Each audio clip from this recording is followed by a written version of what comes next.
Hai anak-anak, selamat pagi. Bapak sedang dalam perjalanan menuju ke sekolah nih. Hari ini kita akan bersama-sama belajar tentang sistem ekskresi pada manusia. Ini materi yang menarik loh. Sebentar lagi Bapak akan tiba di sekolah. Sambil menunggu, silakan mengunduh lembar kerja yang akan kalian kerjakan sambil menonton video ini ya. Ini tautannya ya.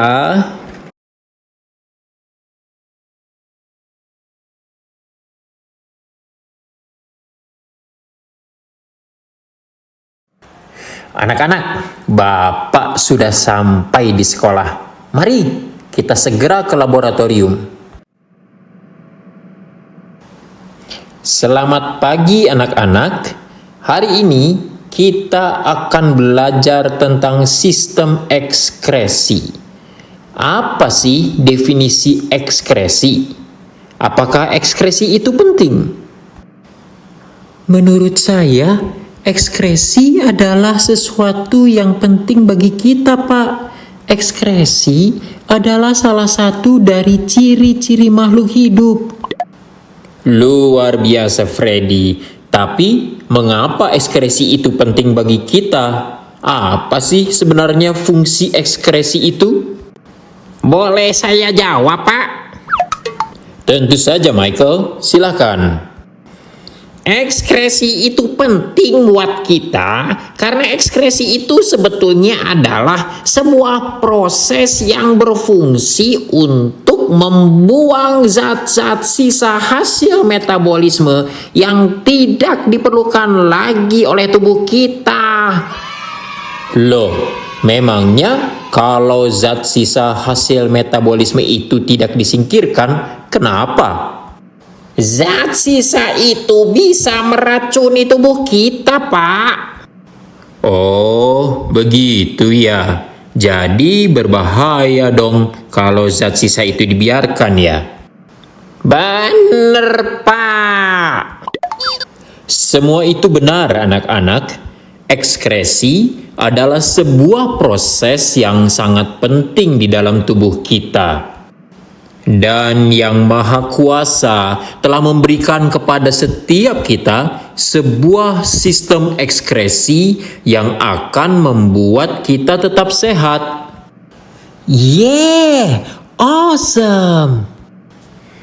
Nah, ada 4 organ di dalam tubuh kita yang berperan dalam proses ekskresi ini.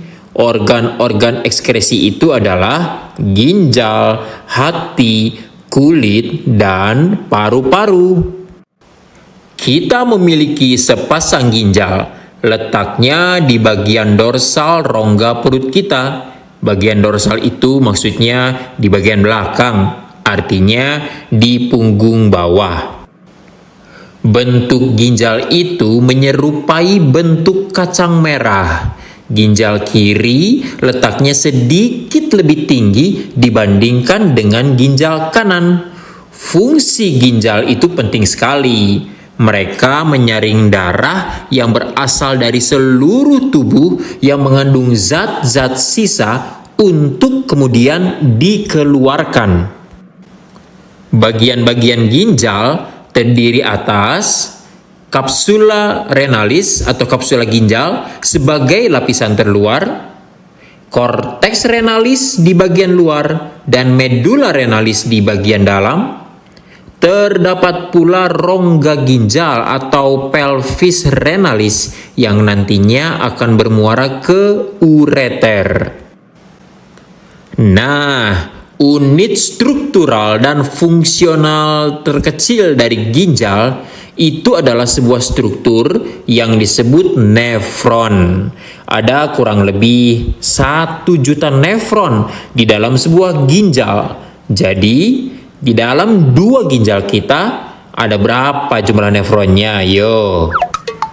Sebuah nefron tersusun atas 2 komponen, yaitu badan Malpighi yang terdiri atas kapsula Bowman dan glomerulus, dan tubulus ginjal yang terdiri atas tubulus contortus proximal, tubulus contortus distal, lengkung Henle, dan tubulus pengumpul. Ekskret atau produk ekskresi yang dihasilkan oleh ginjal adalah urin yang kita keluarkan waktu kita xiaopian, buang air kecil. Detail tentang proses pembentukan urin akan kita bicarakan dalam pertemuan berikutnya ya.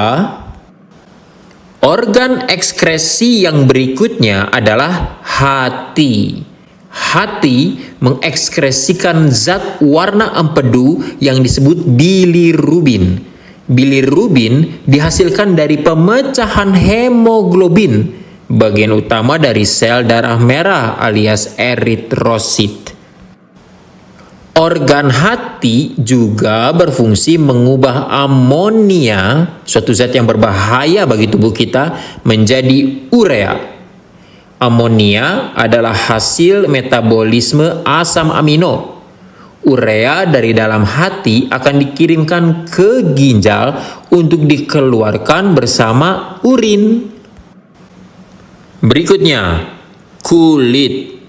Kulit berfungsi melindungi jaringan di bawahnya dari kerusakan-kerusakan akibat gesekan, penyinaran, berbagai jenis kuman, atau zat kimia berbahaya. Kulit juga berfungsi untuk mengurangi kehilangan air, mengatur suhu tubuh, dan menerima rangsangan dari luar. Sebagai organ ekskresi, kulit berperan dalam pembentukan dan pengeluaran keringat. Berbicara tentang anatomi kulit, kulit kita terdiri atas dua lapisan utama, yaitu epidermis atau kulit ari dan dermis atau kulit jangat.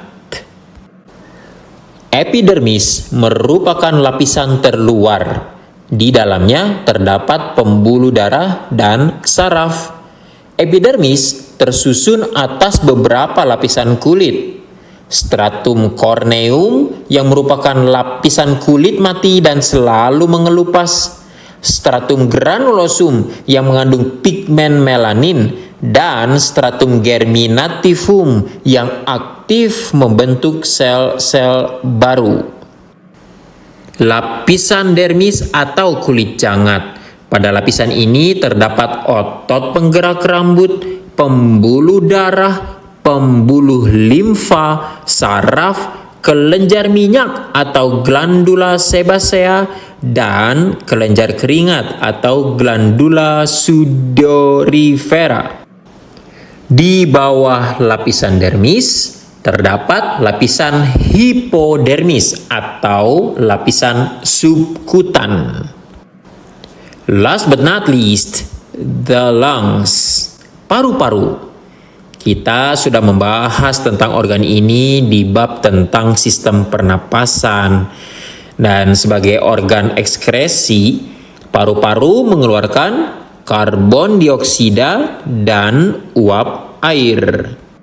Demikianlah penjelasan tentang sistem ekskresi dan organ-organnya, ginjal, hati, kulit, dan paru-paru. Thank you for paying attention and goodbye everybody. I have to go.